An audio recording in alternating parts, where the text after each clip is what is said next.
Cada 9 de noviembre la Iglesia nos pide celebrar la fiesta de la dedicación de la Basílica de San Juan Laterano, lateranense o Laterán, ¿no?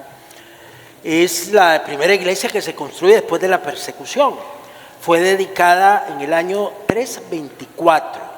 Y claro, eso es una fecha histórica, es la primera iglesia que ya se construye siendo libres, pudiendo practicar la fe sin ser perseguidos, después de más de 300 años de persecución, y pues la iglesia la celebra. Pero esto es una fiesta rara, porque se nos pide celebrar la fiesta de la dedicación, pero se nos recuerda que nosotros somos ese templo. ¿Cuántos dicen amén? El templo no es este edificio será muy bonito, habrá costado mucha plata, hay muchos sacrificios, miren ese techo, muchas pupusas vendidas acá. Este es el único templo de la diócesis que fue construido en parte con dinero hispano. Y algunos estaban acá, ¿no? ¿Desde cuándo eso? Delia, ¿usted estaba acá? ¿Noé? ¿Quiénes más estaban acá en ese tiempo? Pónganse de pie. Solo Noé y ya se fueron todos los viejos acá. Usted vino después. ¿Dónde hay más gente? Hay gente que le da vergüenza, allá hay otra gente. Es la comunidad la que se construye, ¿sí? Y eso es lo que celebramos. Y habría que preguntarnos sobre qué edificamos. Dice San Pablo que el único cimiento válido es Jesucristo. El único cimiento válido es. La vida la tenemos que edificar sobre la roca que es Cristo Jesús. Y por eso también la fiesta nos cuestiona a nosotros como comunidad, cómo estamos construyéndonos, como personas también. Dicen por ahí que el pasado está lleno de futuros no edificados. ¿Sí?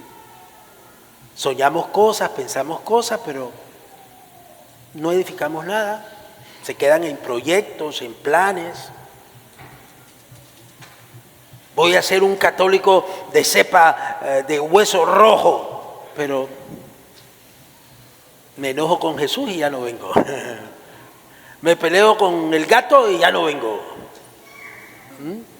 Se divorcian de Jesús, sí, pero Jesús no se divorcia de ustedes. La Basílica del San Juan Laterán, el título que lleva es la madre y cabeza de todas las iglesias del urbe, que es la ciudad, el urbe, y el orbe, que es el mundo, ¿no? La madre y la cabeza, ¿no? Es la catedral del Papa, del obispo de Roma, y por lo tanto es un símbolo de la unidad de la iglesia en torno a la sede de Pedro. Pero esta celebración va más allá de la piedra y el mármol. Esta celebración es para recordarnos nuestra identidad, quiénes somos, de dónde brota la vida que nos sustenta. Y por eso los textos bíblicos de hoy son maravillosos, porque nos da unas imágenes poderosas. El río de vida que brota del templo. Recuerden que los judíos pensaban que el templo era el lugar de la presencia de Dios. Dios solamente estaba en el templo. No había otro lugar donde estaba Dios. Solo en el templo. Y Ezequiel, a quien conocemos en términos bíblicos, de estudios bíblicos, como el sacerdote profeta. Recuerden, a Isaías, por ejemplo, se le conoce como el poeta profeta, el profeta poeta. Y a Ezequiel es un sacerdote. Y entonces el templo es muy importante para él. El altar, del lado derecho del altar brota un rillito chiquito de agua. Y sale del templo y esa agua crece, crece y crece. Y todo el que se acerca, dice Ezequiel, es bendecido. Todo el que está en el camino de ese torrente de agua será vivificado. El que se deja limpiar, el que se deja bañar, el que se deja... Porque la vida nos ensucia. Y hay que dejar que ese riachuelo que sale del sur del altar, un riachuelito chiquito que se va haciendo más grande, más grande, más grande, nos bañe, ¿no? Nos cambie. Decía San John Neumann que los templos no son asuntos de capital, ni de arquitectura, ni de un genio, ingeniero que es genioso, no. Los templos, decía él, son testimonio de la entrega, del martirio, del sufrimiento, del sacrificio de mucha gente. Por eso les decía, miren el techo, miren cuánto se vendió acá, cuánta pupusa, cuánta gente se comprometió a levantar esto. Y esto es lo que celebra el templo, a la comunidad de creyentes que necesita un lugar donde reunirse. Dice Pablo que la piedra angular que nos sostiene y el único cimiento válido es Jesucristo. Y además nos advierte, cuidado con que alguien les ponga algo distinto. Porque hay gente ahí que no tienen a Cristo en el corazón y que se inventan cosas y tienen sus ideas, pero lo que anuncian no es evangelio. Entonces, que nadie ponga un cimiento distinto. Y finalmente, fíjense cómo vamos, del templo a la comunidad y de la comunidad al cuerpo, ¿no? El Evangelio nos habla del cuerpo de Cristo, que es el verdadero santuario del Dios vivo. Muy bien, pues Ezequiel, en la primera lectura, esta es la última visión de Ezequiel. Ezequiel es un sacerdote profeta de muchas visiones. Y esta es la última visión de Ezequiel. La última visión. Es una visión extraordinaria. Porque mira el templo, la casa de la presencia del Dios, como fuente de agua viva, que va a llegar al desierto de Arabá, y hasta el fondo del mar muerto. ¿Para qué? Para que renazca la vida, para que renazca el paraíso, para que el agua nos llene de su espíritu. Recuerden que para Ezequiel el desierto es el hombre alejado de Dios. La persona que está alejada de Dios vive árida, sin felicidad, sin alegría, sin sonrisas. O sea, el que está alejado de Dios vive en un desierto. Y ese desierto anhela agua. Dice el Salmo, como tierra reseca, agostada, sin agua. Y esa agua, cuando la dejamos entrar, trae transformación. Donde no hay vida, Dios dona la vida. Donde no hay espíritu, Dios suscita algo nuevo. Por eso esta profecía tan bonita de un río inagotable de gracia. Porque el agua significa la gracia abundante de Dios. ¿Cuántos dicen amén? Es el regalo que Dios da a su pueblo del desierto, del destierro. Y ese riachuelo chiquitico que nace en el altar del templo tiene la capacidad de transformar y de transformarse en un río tan caudaloso de que va a sanear las aguas del Mar Muerto. Imagínense, sanear las aguas del Mar Muerto, ¿no? Cuando la cantidad de sal en el Océano Pacífico es de 4%, en el Atlántico es de 3%, en el Pacífico es de 4%. Las aguas del Mar Muerto tienen 32% de sal.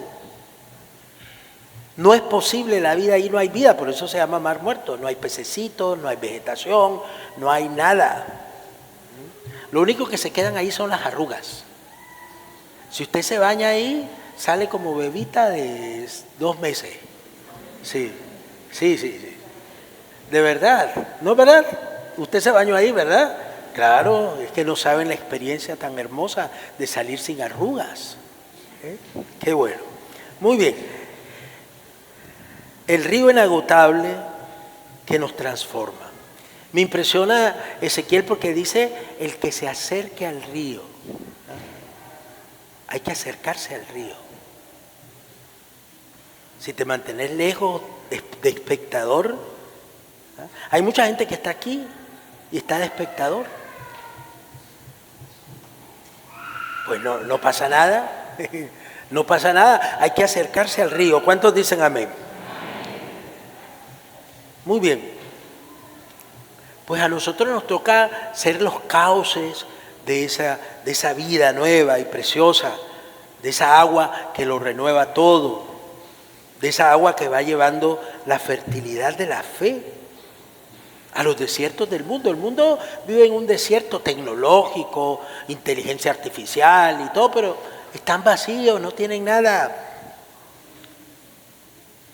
Pues a nosotros nos toca ser canales de esa gracia.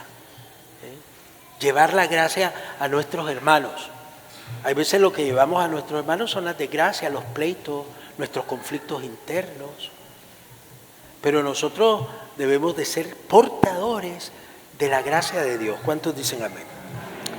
En la segunda lectura, Pablo nos presenta algo todavía más novedoso y original: la teología del templo. Ustedes son el templo de Dios y el lugar donde habita el Espíritu Santo. Esto le ha de haber costado a Pablo entenderlo mucho, muy difícil, ha de haber sido muy difícil para Pablo, porque él fue creado como fariseo. Y para los fariseos, como para todo buen judío, el templo, ahí es donde habitaba Dios. Y entonces pasar del templo a usted. Yo le propongo que eso fue muy difícil, muy duro. Fue la pura gracia del Espíritu Santo que le hizo entender que Dios quiere morar en tu corazón, no en otro lado. Entonces hoy que celebramos la fiesta de la dedicación de la primera iglesia en el Imperio Romano, la primera dedicación de una iglesia cristiana en el Imperio Romano, se nos está recordando que esto es un templo, pero que el verdadero templo donde Dios quiere morar, donde el Espíritu Santo quiere morar, es tu corazón. Y entonces ya no hay templo de piedra y de mármol, sino de carne. Y ahí es donde el Espíritu quiere morar. Ahí es donde quiere estar la presencia de Dios, en nuestro propio cuerpo.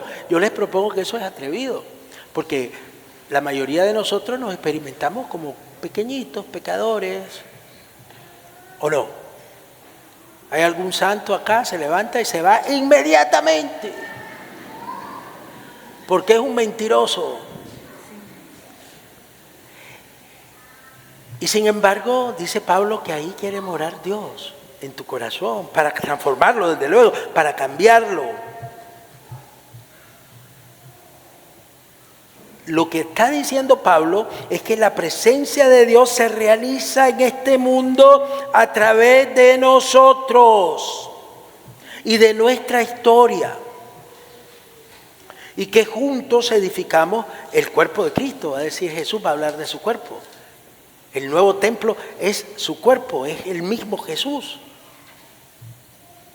Miren la progresión que hay del templo a nosotros, de nosotros al cuerpo de Cristo, que somos todos nosotros.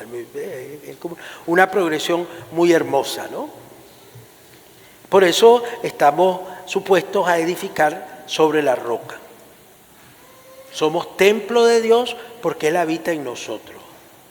Somos templo de Dios porque Él edifica su casa en nosotros.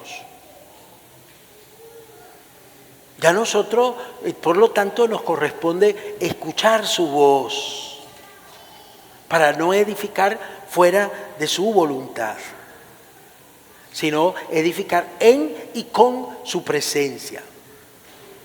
¿Y cómo edificamos? Pues cuando nos amamos, cuando nos perdonamos, cuando mantenemos la comunión a pesar de que hay veces dan ganas de hacer la guerra, ¿eh?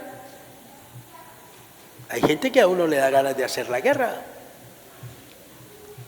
Y sin embargo estamos llamados a la armonía, a la comunión.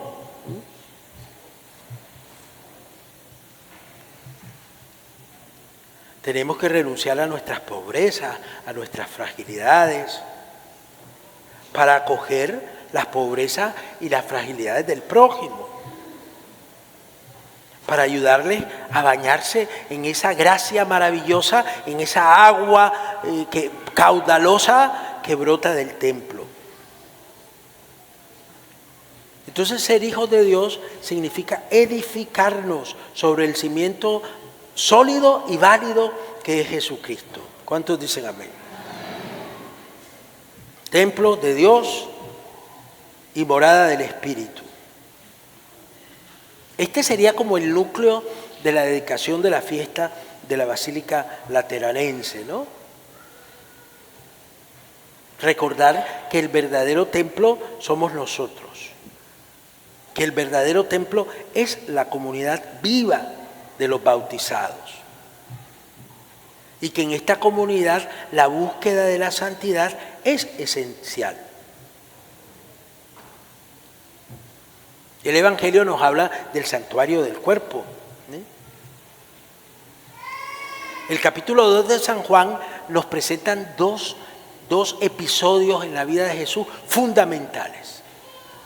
El primero es la boda de Caná. Jesús llega a esta boda y se encuentra que están vacías las tinajas. La religión judía está vacía. No hay nada, no hay vida. ¿Y qué pide a los sirvientes hacer? Llenarlas de agua.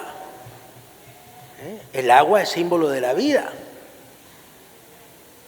¿Y qué hace él? La convierte en... Y el vino es símbolo de alegría. Nos gusta, ¿verdad? En el Antiguo Testamento el vino es símbolo de alegría. O sea, Jesús no solamente te trae vida, también te trae alegría.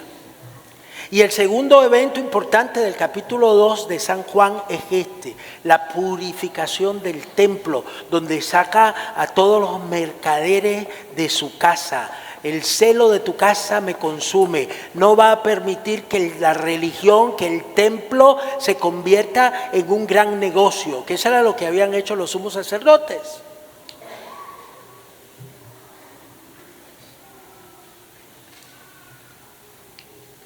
Y ese es el gran peligro de la religión, que le hacemos un negocio. Y Jesús no va a permitir eso. Y por este gesto profético es que lo van a condenar. Por eso Juan, fíjense que Marcos, Mateo, creo que en Lucas no está este episodio, pero Marcos y Mateo lo ponen de último. Este episodio lo ponen de último. Juan lo pone de primero, porque es la razón por la que van a matar a Jesús. Se está metiendo en sus business, en sus negocios. Les está arruinando el pastel, su modo de vivir. A ninguno nos gusta que nos arruinen nuestro modo de vivir, ¿no es verdad? Pero ellos habían convertido la casa de oración en un mercado. Nosotros tenemos que tener cuidado, porque a veces venimos al templo, bla, bla, bla, bla. Allá afuera hablen todo lo que quieran. Aquí un poquito más de... A mí me encanta ver los que se abracen, que para eso es el templo también. Es una casa, decimos, ¿no? Y en la casa suceden cosas bonitas, cariño, ternura. Pero gritos y bla, bla, bla, bla. Hay que mantener el balance ahí, ¿no? Porque podemos pensar que solo los sumos sacerdotes hacían el templo de Jerusalén hace 2000 años, cuando Jesús los sacó a latigazo. Esos eran los comerciantes. No. Siempre se corre ese peligro. Siempre. Esta es una casa de oración. No es una casa de bandidos. Y entonces el templo tiene un ritual que está vacío. Fíjense que Jesús no condena el rito del templo, pero condena que se sigan protocolos sin corazón, que es el problema. Es el gran problema. Porque los humanos somos seres rituales, todo lo ritualizamos, todo. Los mismos zapatitos viejos cuando llego del trabajo, las mismas chancletas que no me quiero desbaratar de ellas porque me siento súper cómodo. El mismo chor agujerado, ahí todo tiene más hoyos que la historia, pero me lo sigo poniendo. Porque todo lo ritualizamos, porque los ritos hacen más fácil la vida. Pero nos pueden quitar la conciencia y la libertad.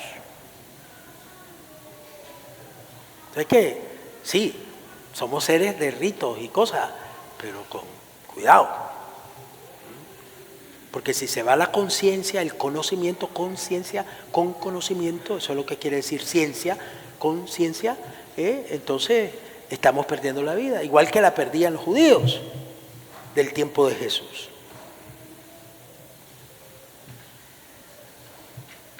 Y entonces las autoridades del templo habían convertido los rituales en un vacío, en un negocio. Y por eso Jesús siente la necesidad de la purificación del templo y de volver a un culto puro, impoluto, a un culto donde el que te ofreces eres tú. Por eso los animales, ¿no? Sacó a los animales, ¿se dan cuenta? Sacó a los animales, llévenselos de acá, porque los animales eran los sustitutos. Yo compro esta ovejita, el sacerdote la descuartiza, se la ofrece a Dios y ya estoy tranquilo.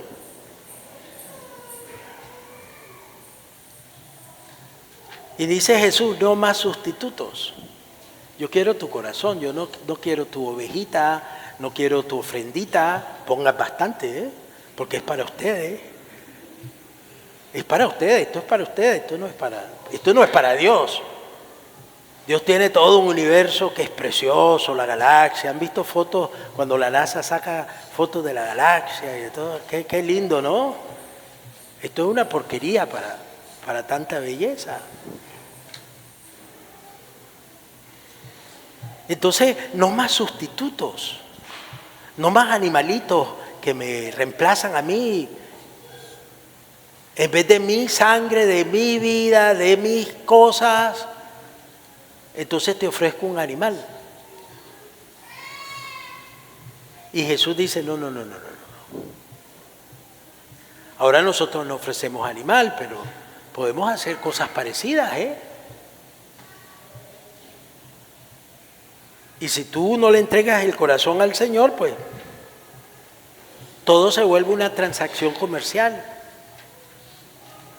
Para apaciguar tu conciencia, aquí están 20 pesitos, 50 pesitos. Pero el Señor quiere tu corazón. Por eso Jesús se va a jugar su vida en nombre de Dios. Destruyan este templo, su cuerpo, y en 3 días lo reconstruiré. Es la profecía de la muerte y la resurrección. Y desde entonces el cuerpo resucitado del Señor es el templo donde nos encontramos con Dios y donde la humanidad entera se puede encontrar con Dios.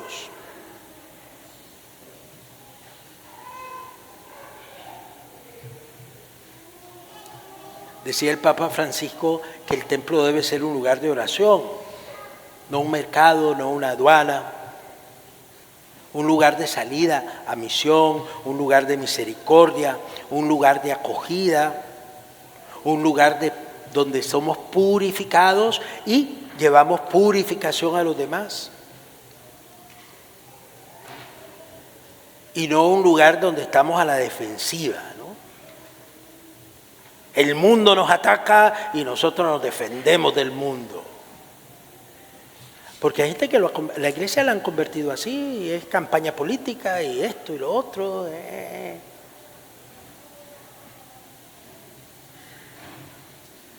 Estamos como en modo preservación, ¿no? El teléfono se pone en modo avión y a veces nosotros estamos en modo preservación, ¿no? Muy bien, hermanos, pues hoy celebramos la fiesta de la Basílica de Letrán, la primera iglesia cristiana que se dedica en el Imperio Romano en el año 324. Es la sede del obispo de Roma, la conocemos como el Papa. Recibe el título de la madre de todas las iglesias del mundo.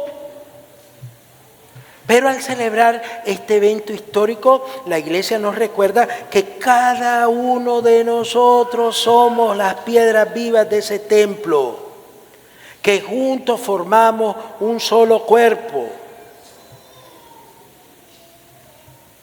Que si nos dejamos lavar del manantial de la gracia bautismal, ese riachuelo se convertirá en un río caudaloso, capaz de transformar la vida en el desierto, esa vida alejada de Dios, y ese mar muerto en un lugar de vida. ¿Qué te podemos hacer nosotros? Pues comprometernos a volver a la fuente de la vida, al agua que emana del templo, a recordar nuestro bautismo, a volver a la penitencia, a volver a la Eucaristía,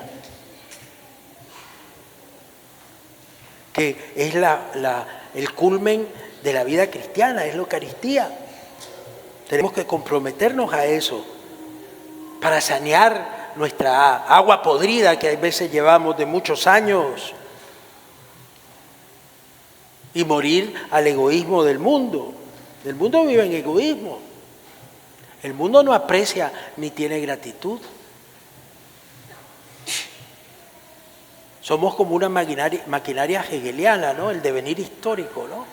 La tesis, la antítesis y la síntesis. El individuo no importa, nos aplastamos unos a otros, ¿no? Porque lo que importa es el proyecto de los poderosos, el proyecto económico de otra gente.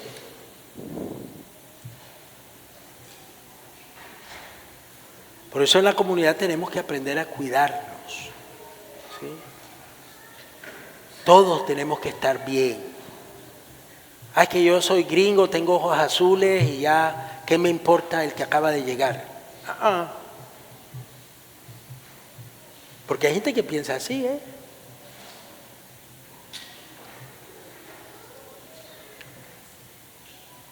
Y eso es la otra posibilidad que tenemos. Edificar sobre el cimiento que es Jesucristo. ¿Cómo edificamos sobre el cimiento que es Jesucristo? Viviendo la caridad, la humildad, la verdad, siendo fieles a la fe recibida, pensando en el bien común, en el bien de todos. Es que cuando todos estamos bien, todos estamos bien.